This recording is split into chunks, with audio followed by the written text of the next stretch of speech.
Anticipation creates luxuriation. Jeg har altid været fascineret af, hvad luksus egentlig er. Er det dyre etiketter og store armbevægelser? Er det noget helt andet? Eller måske begge dele, der kan løfte noget, der er godt, til noget, der er nærmest magisk. For mig har luksus altid haft en særlig plads ved bordet. Bordet som en scene, hvor historier bliver delt, og hvor smag og stemning og selskab smelter sammen.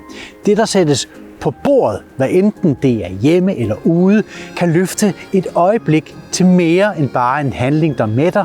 Hvis bordet er en scene, så er restauranterne vores teatre, hver med deres egne fortællinger, deres egne skuespillere og deres egne kulisser. I nogle teatre er det store dramaer, der udspiller sig med eksklusive råvarer, teknisk perfektion og anretninger, der ligner små kunstværker. I andre er det de subtile nuancer, der spiller hovedrollen, hvor stemningen og enkelheden skaber magien. For mig er fine dining indbegrebet af en luksusoplevelse. Men hvorfor egentlig? Hvad er det, der gør en middag på en fine dining restaurant til noget, jeg oplever som luksus? Se, det har jeg sat mig for at undersøge. Jeg vil gå bag facaden, tale med dem, der skaber magien. Jeg vil finde svarene på, hvad der er ved fine dining, der kan hæve det til mere end bare et måltid, og gøre det til en oplevelse, der kan blive siddende længe efter sidste bid. Så, velkommen til første afsnit af serien Michelin Magic. Som med alle gode historier, begynder vi ved begyndelsen. Lad tæppet gå op for Falsled Kro. Hver tallerken gemmer på en smag, der er ny. Fra havets dyb til markens gry. Kokken fortæller med kniv og ild. En historie af passion, der aldrig er mild. Falsled Kro er ikke bare et sted, det er arnestedet for det kulinariske skifte i Danmark. I begyndelsen af 70'erne blev denne kro under ledelse af den visionære kok Jean-Louis Liffra et symbol på en ny tilgang til madlavning i Danmark. Liffra kombinerede franske teknikker med sæsonbaserede danske råvarer på en måde, der var banebrydende for sin tid. Dette markerede begyndelsen på en bevægelse, der senere skulle bane vejen for det, vi i dag kender som den nye nordiske madkultur, og ændrede for altid vores syn på, hvad dansk mad kunne være.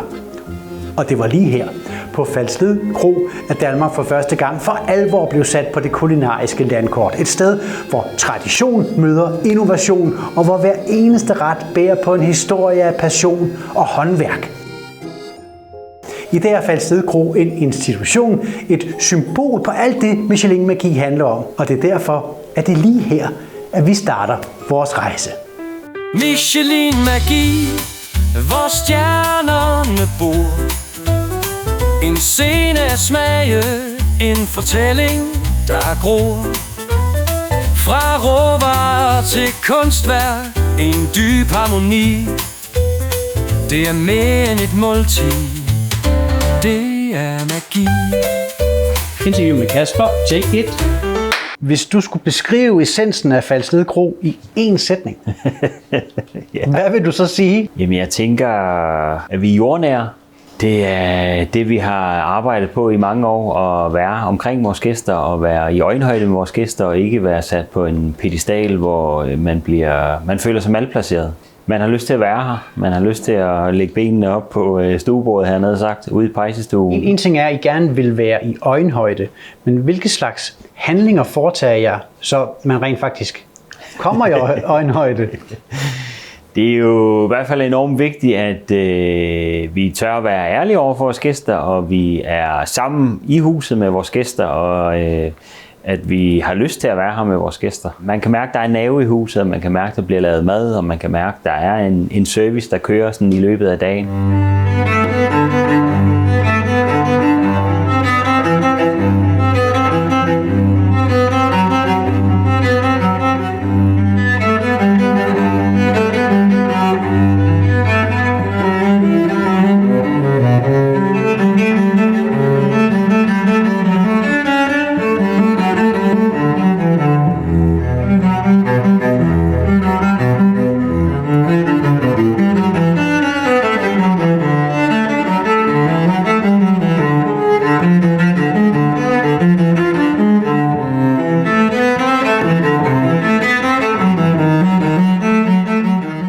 Hvordan vil du beskrive din madfilosofi, og hvordan arbejder du med at kombinere lokale råvarer med franske teknikker? Jeg har en stor forståelse for, hvor tingene kommer fra, og jeg synes, vi har et ansvar til tider til at gøre tingene ordentligt, og ikke lige hoppe over, hvor gader er lavest. Selvom det vil være nemmere, at der kom en stor lastbil herned med alle vores ting, så må man lige sætte sig ud i sin egen bil en gang imellem og hente nogle ender lidt længere ned ad vejen. For på den måde giver det hele lidt mere mening. Og det er også lidt nemmere at komme ud med det udtryk, man gerne vil have i det, når det er fra lokale. Er det også vigtigt for den historiefortælling, I har ved bordene, at enderne er hentet lige ned ad vejen? Eller? Vi prøver så vidt muligt, det lyder lidt mærkeligt, ikke at fortælle for meget om det, rent faktisk. Men at de skal være så trygge, vores gæster, i rammerne, at de godt ved, det er kvalitet, og de godt ved, det er med omtanke, at vi gør tingene. Selvfølgelig fortæller vi gode historier ved bordene, hvis folk er interesseret i det. Men det er også et hotel, og folk er her for at slappe af. Og det skal være en fine dining oplevelse, men det behøver ikke at være hele det der fine dining segment. Med at det skal være en 10 minutters lang præsentation, og det skal være Yrsa og Åse, der har gået og passet og plejet det. Det håber jeg, at gæsterne har en forståelse for. Vi kommer også, vi siger det også i starten af menuen, men når vi kommer sådan lidt længere ind i det, så lader vi egentlig det lidt være, og så gæsterne kan nyde at være på hotel.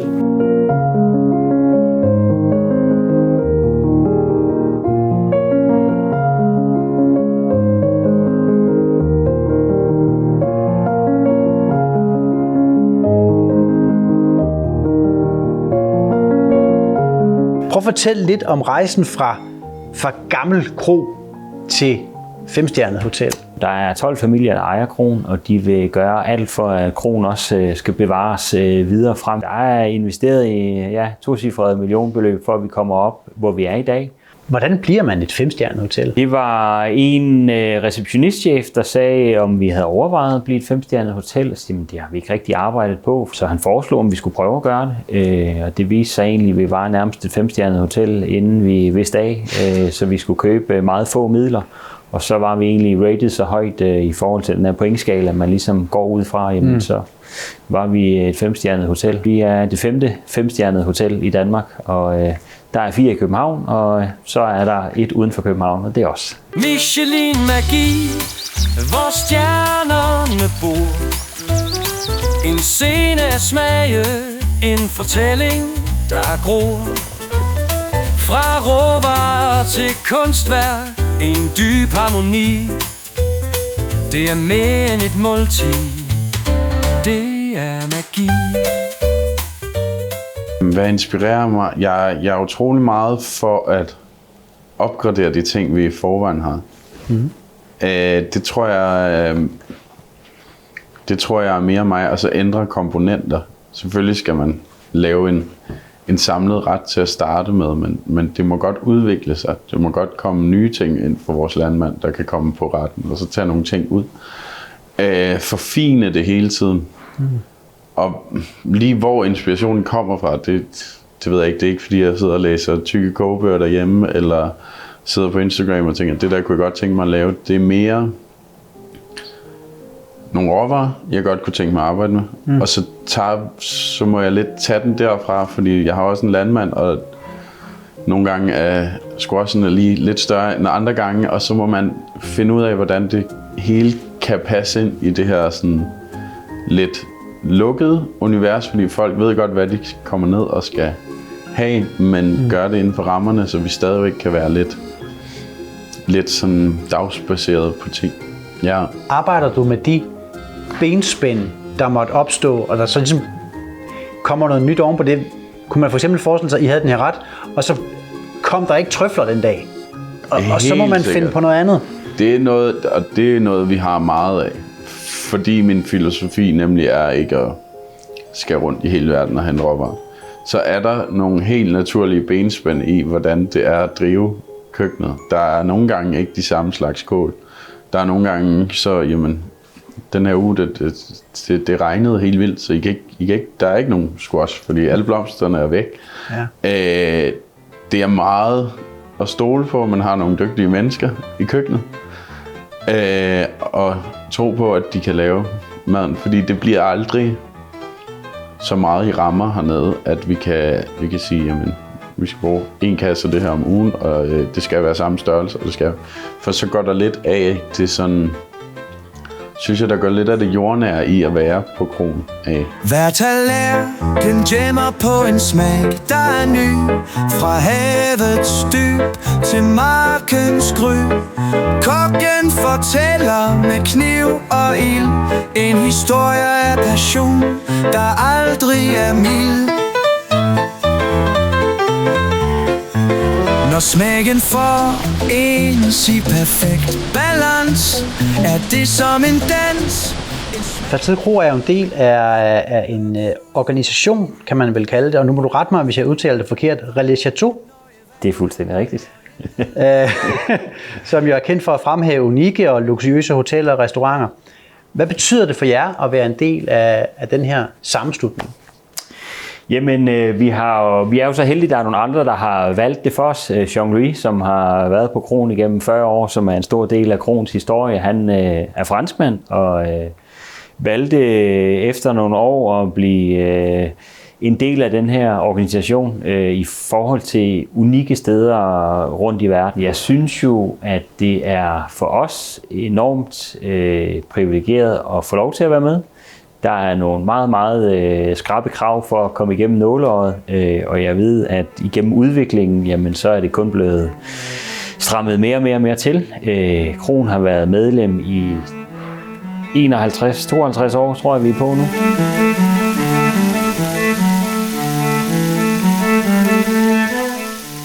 Jeg synes, vi har en brisselret lige nu, som er det er igen sådan en, der har udviklet sig meget, og det er sådan en, der vi hele tiden sådan lige kan pille lidt ved.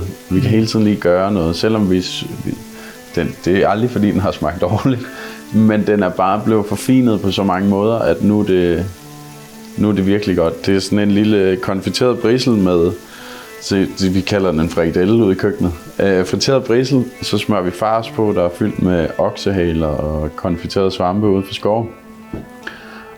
Og til at starte med troede vi bare, at vi skulle have den her brissel, og så skulle der være en god sovs, og det var ligesom det.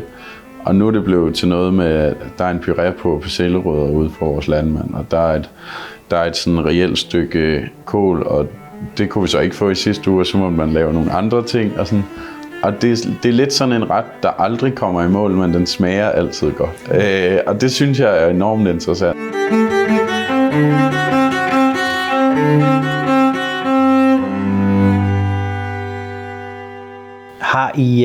Har I ambitioner om at opnå den her berygtede Michelin-stjerne? Og hvis ja, hvordan påvirker den her ambition tilgangen til madlavningen? Og hvis nej, hvilke kriterier for succes er der så? Jeg vil enormt gerne have den anerkendelse, det er at få den stjerne, og det er da et mål, vi har skrevet ned, og det er et mål, vi higer efter. Det er en sjov ting at have som mål. Hvad er det, der skal til? Men vi er også alle sammen meget enige om, at vi kommer ikke til at ændre noget for at få den. Vi synes, vi er gode, og vi er mange gæster, og vi er et meget velbesøgt sted. Selvom de her tider er lidt mærkelige, så er vi stadigvæk meget utrolig velbesøgt. Og selv i ydersæsonerne, hvor jeg startede, så havde vi måske 6 gæster om aftenen. Nu er det sjældent, vi er under 30. Så et eller andet rigtigt har vi gjort de sidste bare 3 år. Ja. Og det synes jeg mere skal spejle sig i kriteriet af succes, end hvad en stjerne vil gøre. Men jeg er helt sikker på, at den nok skal komme. Vi skal bare blive ved med at gøre det, vi gør. Det handler ikke om guld, men om øjeblikke små. Luksus er magien, vi altid kan nå. Luksus er følelsen, du ikke kan få nok. En gnist i din dag, en champagneprop. Fra det store til det små, vi fejrer hvert sekund. Luksus er glæden, der gør livet sundt. Lad os leve det nu, mens verden står stille. Står stille. Skabe minder, der varmer, som hjertet vil spille. Vil spille. Luksus er følelsen, Hvad du kan ikke få. betyder luksus for dig, sådan helt personligt? Det tror jeg, at man kan læne sig tilbage.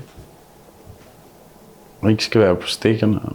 Personligt for mig, jamen, så er det jo absolut noget af det, hvor man kan læne sig tilbage og nyde det, folk gerne vil for en. Hvis man kan komme ind ad døren, og man kan slappe af i det, og der dufter af pejs, og der står et fantastisk udvalg af kager, og det er det første, man bliver mødt af, når man kommer.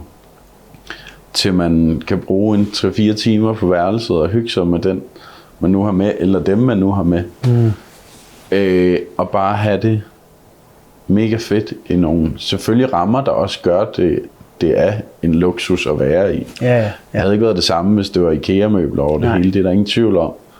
Men nogle afslappende rammer, der ligesom gør, at man ikke er for meget på stikkerne, og man ikke må næsten røre ved tingene, fordi det er for fint. Ja.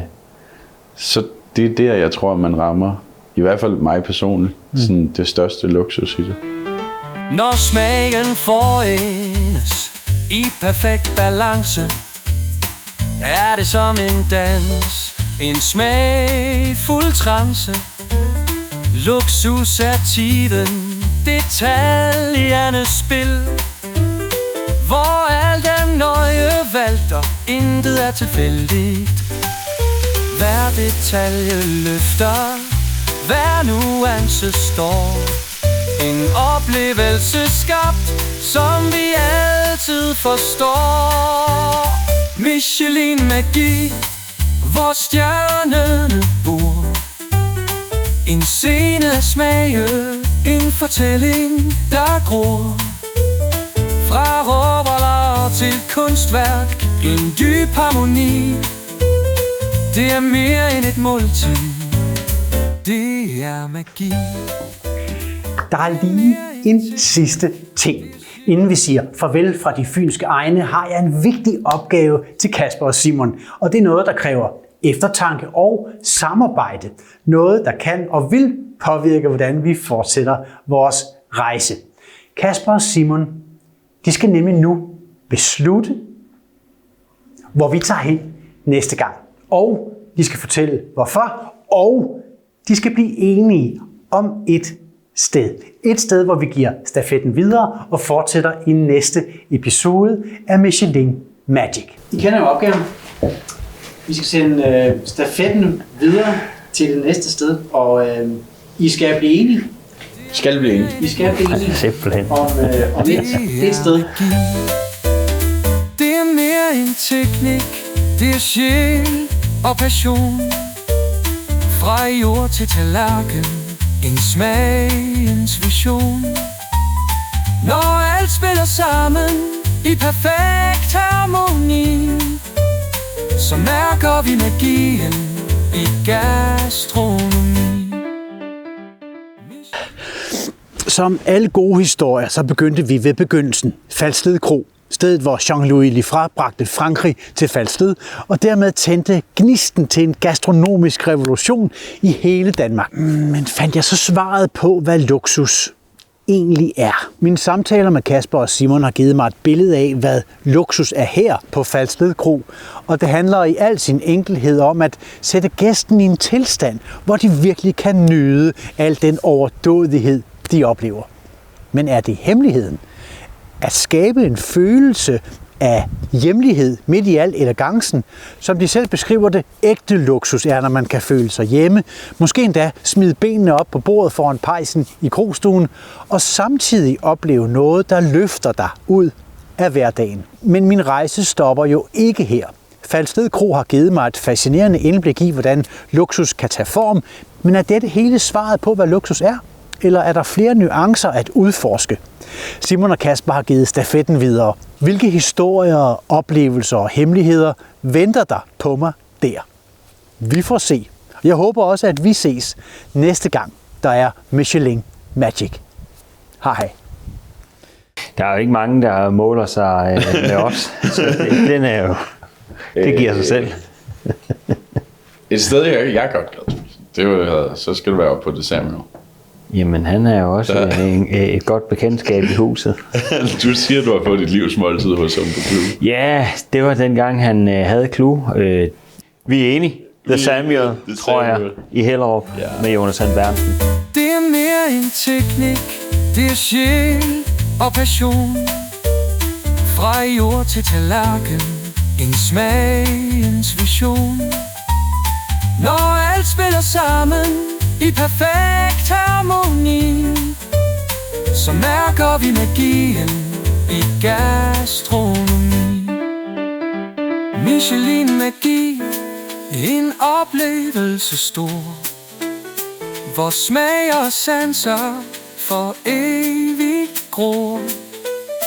Fra køkkenets ild til bordets scene, Michelin-magi, det løfter alene.